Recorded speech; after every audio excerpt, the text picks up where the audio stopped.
நண்பர்களே, உலகத்துல நம்ம பார்த்தோம்னா பாவம் செய்யும்போது ரொம்ப இன்ட்ரெஸ்டா இருக்கும்.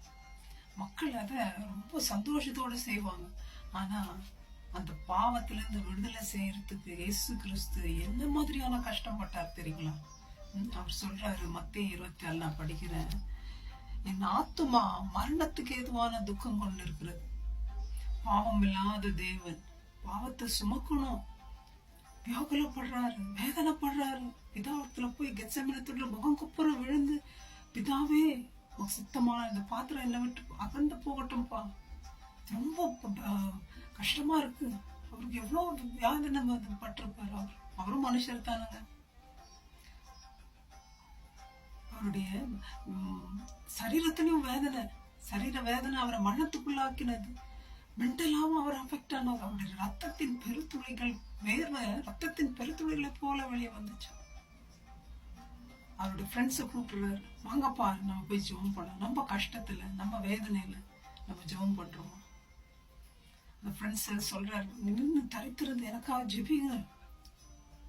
வந்து பாக்குறாரு, தூயின்கிறாங்க எல்லாம்.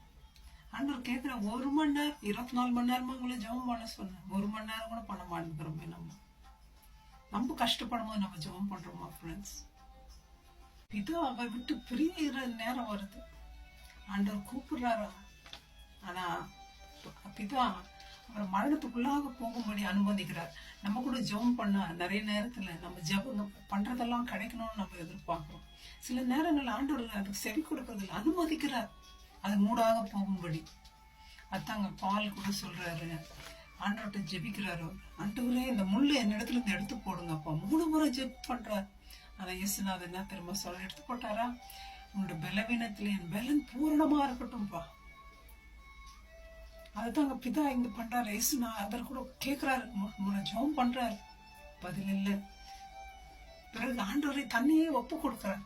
ஆண்டவர் தேவதூதரை அனுப்பி தேற்றுகிறார் அவரை. ஆண்டவர் தன்னையே உங்களுடைய சித்தத்தின் பணி செய்யுங்கப்பா ஒப்பு கொடுக்கிறார். பிதாவானவர் ஆண்டவரை மரணத்திலே விட்டுடல, மரணத்திலிருந்து உயிர்த்தெழுந்து ஜெயித்து வெளியே வரும்படி செய்யறார். அது மாத்திரங்களா, உயிரோடு கொண்டு வர்றார் வெளியே. வந்துட்டது இல்லாம அங்கே இருப்பா உலகத்துல விட்டுட்டாரா? இல்ல, பரலோகத்துக்கு அவர் கூப்பிட்டுட்டார். தேவனுடைய வலது பாரசத்துல விட்டு இருக்கார். ஆகவே பிதா அவருடைய பிளான் தனி. அந்த மாதிரி இயேசு கிறிஸ்துடைய பிளான் நம்முடைய வாழ்க்கையிலும் தனி. நமக்கு என்ன வேணும், நம்முடைய நன்மை என்ன, நமக்கு எது சூட்டபிள் எல்லாம் அவருக்கு தெரியும்.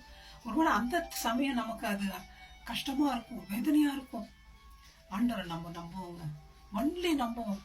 நீங்க செய்யுங்கப்பா, எது உங்க இஷ்டமோ, எது உங்களுக்கு பிரியமோ அவர் கையில நம்ம கொடுத்துருவோங்க. அதுக்கப்புறம் பாருங்களேன், அவர் செய்யறதெல்லாம் சூப்பர் தான், பெஸ்ட் தான்.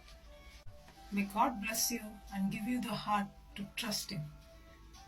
Thank you, Baba. God bless.